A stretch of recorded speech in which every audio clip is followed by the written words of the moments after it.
yo Jaime Clara. ¿Qué puedo decir de Jaime Clara que no sepan todos ustedes? Nada, es una de las figuras de nuestro periodismo, ahora televisivo, radial, escrito. Es además un simio escritor.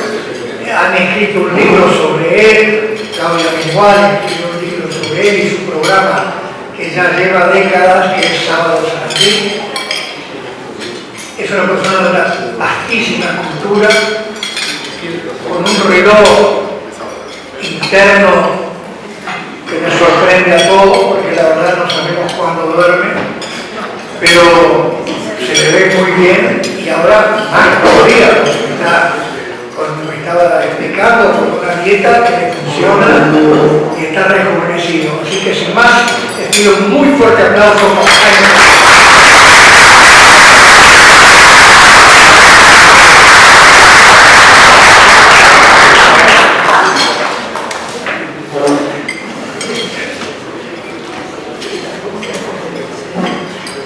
Que una dieta sea noticia está complicada.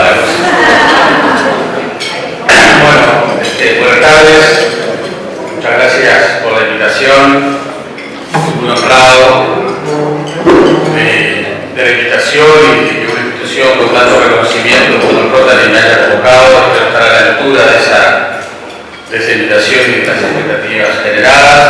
Me hace mucha ilusión, además, también un detalle personal, volver a esta casa, a este lugar que compite severamente con el concepto de República de San José, pero les puedo asegurar que para mí la Parvadomus es parte de mi historia. Quiero recordar de forma emocionada y con la admiración intacta hacia quien me acercó a este lugar mítico, como mi querido Jorge Milans, que ejerció como filósofo de la Parva, y en aquella época el presidente era don Luis de Micheli, así que volver aquí me hace sentir como siempre me hicieron sentir un parvense más, sin dejar obviamente de dejar mi condición de maragato, que sigo exponiendo con mucho orgullo. Quiero agradecer además la presencia de todos ustedes, que hayan pensado en la posibilidad de compartir algunas ideas y comentarios sobre uno de los temas que hacen a nuestra vida cotidiana. Lejos está, y perdonen, es un homenaje, pero sí quizás si uno compara con las cosas que están pasando en el mundo, como escuchábamos hace un ratito, o el día a día de gente que no la está pasando bien, pueden ser temas laterales.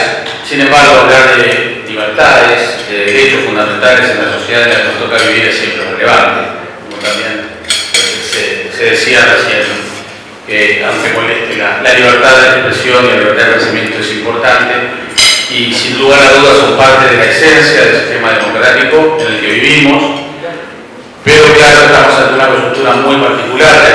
El advenimiento y el desarrollo de las redes sociales, de los nuevos medios de comunicación, ponen en entredicho el más o menos orden establecido. Y es legítimo pensar que más o menos siempre fue así, que esta sensación de que hay algo que mueve la estantería no es nueva. Y lo digo porque siempre han habido instancias que han movido estanterías de lo establecido. Y si ustedes me permiten, un rápido repaso. Y elijo una forma bastante usual en el mundo académico de los ciclos, pensar, dividir u ordenar la mirada hacia atrás a través de ciclos. No es nueva. Mucha gente de la academia divide en ciclos, la academia de la historia, las ciencias naturales, los ciclos vitales de los seres vivos, como les digo, los historiadores tienen muchas veces mojones en diferentes crisis económicas, políticas, sociales para ordenar sus estudios e investigaciones.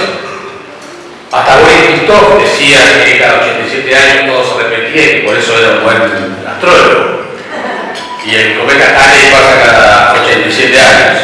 Así que analicemos justamente en porciones algunos hitos de los medios de comunicación. No haré, obviamente, no los voy a aburrir con la historia de los medios, pero sí marcar que tanto la humanidad está integrada por seres que se comunican de diferentes formas. Los medios y las formas de comunicación comunicación han formado parte de esa evolución. Y si pienso en ciclos, como les decía, o cojones de la historia de los medios, pienso en un punto de quiebre, por ejemplo, como fue la invención de la imprenta, que para muchos es la primera señal de globalización, la primera vez que se puede hablar de globalización es cuando se inventó la imprenta, y estamos hablando de 1440, que permitió nada más nada menos que difundir la palabra escrita. No dudo que aquel invento seguramente hizo temblar los cimientos de la época. Allí nacieron los primeros periódicos, en 1600, primero en Alemania, después Londres, después al resto de Europa, Estados Unidos. Seguramente una cosa era la sociedad sin diarios, revistas y periódicos, y otra es cuando las noticias empezaron a dejarlas en la puerta de las casas. En la segunda mitad del siglo XIX, por ejemplo, Tomás Alva Edison patentó más de 1000 inventos. En realidad, muchos no fueron de él, pero no es tema de para hablarlo ahora, pero sí fue responsable de poner en el mercado, sí, dice así. Por ejemplo, el fonógrafo, el dispositivo para grabar y producir sonidos, en 1879 la bombilla eléctrica, la red eléctrica, Edison estableció la primera central eléctrica en 1882 en Nueva York. Eso fue un antes y un después en el desarrollo de los sistemas de distribución eléctrica. También Edison mejoró los micrófonos en 1878, que eso además desarrolló el teléfono que ya había sido inventado. También trabajó en las mejoras para el telégrafo y otros tipos de aparatos. Así que pensemos un segundo, todos esos inventos, cuánto cambiaron la vida de cada una de las personas que tenía acceso a ellos. Y además llegaron todos en cascada. Y con ese panorama del siglo XIX estaba cantado que apareciera la radio y más tarde el cine. Y en cada uno de esos momentos siempre estaba el miedo a lo nuevo, a la incertidumbre, a lo que vendrá. Con el cine decían que iba a desaparecer el teatro, con la televisión que iba a desaparecer el cine y las artes escénicas, y nada de eso sucedió. Todavía me acuerdo de las discusiones que teníamos, ustedes seguramente se van a acordar, cuando apareció el VHS y decíamos que iba a desaparecer la televisión y todo lo demás. Hagamos recuerdo entonces de pensar lo que era la sociedad de la época e imaginar las cosas que se decían cuando aparecían esos inventos. Y estoy seguro, como dicen hoy muchos, que tal o cual invento, ya sea una red social o la inteligencia artificial, es una moda que pasa rápido, que no tiene futuro. Y en cada uno de esos ciclos hubo despedidos que no daban una moneda por lo que vendría. Otros no los apoyaron y quizás los menos confiaron e hicieron punta en lo suyo. Insisto, no voy a abundar en lo que ya conocemos, solo les comento que cada vez que aparece algo nuevo, masivo o una moda, hay primero reacciones que son de temer, de imaginar lo que se viene como una amenaza. Seguramente es una condición humana, eso del miedo, del temor y de la incertidumbre. Y la verdad es que, como dicen los chinos, o dicen que dicen los chinos, no tengo la menor idea, la crisis debe ser considerada como oportunidades para mejorar lo que se tenía. Vuelvo a los ciclos.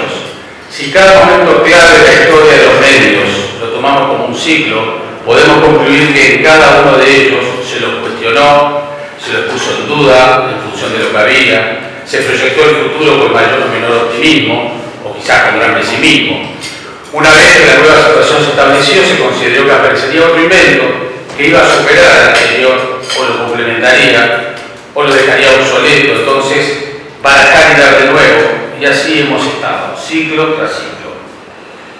Pero en esta imaginaria línea de tiempo que trazo, hay elementos que deberían estar intactos, quizás, sí, lo admito, resignificándose, pero que son parte de la esencia de esta historia, y tiene que ver con esos valores esenciales de libertad, como decía al principio, de libertad de pensamiento, de expresión, que son, y uso un concepto gastronómico, la masa madre del sistema democrático. Un sistema democrático que con imperfecciones, que no son del caso analizar en esta charla, es el mejor sistema que tenemos para vivir, o el menos malo, como se repite seguido.